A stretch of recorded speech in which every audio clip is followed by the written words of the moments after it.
Well, joining us for the entertainment panel is Abby St. John. Abby, there's a few things to talk about. We know that Michael B. Jordan is going to take his directorial debut with Creed 3. Now we know who he fought in the last couple of movies, and we also know Sylvester Stallone's not going to be reprising his role of Rocky. So what other casting news has been there for this new movie?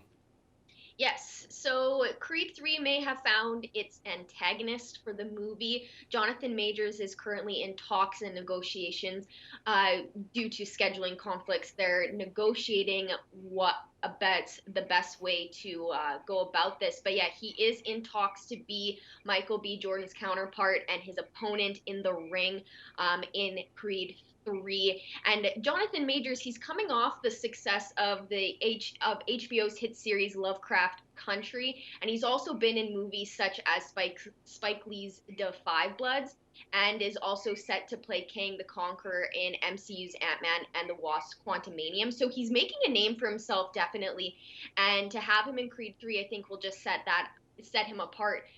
There aren't many details of who this character will be, other than the fact that he is going to be Michael B. Jordan's opponent in the ring. So hopefully, when negotiations are all settled and contracts are signed, we'll get more details of who this character is, and what to expect from the movie. And like you said, Michael B. Jordan is also set to make his directorial debut, and which hopefully the movie will be released on November 23rd, 2022. And also, like you mentioned, Sylvester Stallone had mentioned that he is retiring as Rocky Balboa in the Creed series. So it's going to be, there's going to be a big hole to fill with his character, but I'm sure the movie will be just as successful as the first two.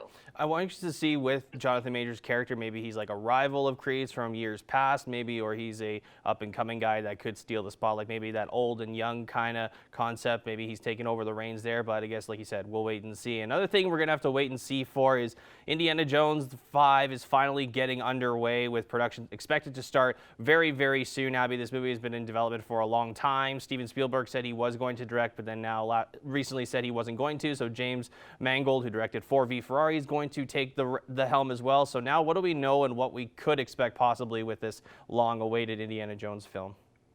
We don't know too much other than that this is the fifth and final installment of Harrison Ford's Indiana Jones franchise, and it's uh, scheduled to begin production next week in the UK. And this comes after set photos were leaked on Reddit. So people are already starting to get a sense of the movie, and something to be excited for, especially if you're a big fan of Indiana Jones. Now, joining the cast, there's a few cast members that haven't been in the series alongside Ford, and that is Phoebe Waller-Bridge, Mads Mikkelsen, Boyd Holbrook, and Shannette Renee Wilson. And it's currently set to be released July 29th, 2022. And like you said, it will be directed by James Mangold, who is stepping up after Steven Spielberg announced last year that he was stepping down as director, but he will still be one of the producers of the film. So he's still going to have a little bit of input there, especially since he's been in the director's seat for so long with this franchise. So there's not much else detail wise about the film, other than that it is the final installment of Harrison Ford's franchise. So it's going to be exciting, especially for longtime Indiana Jones fans, once we get more details about the plot and what to expect.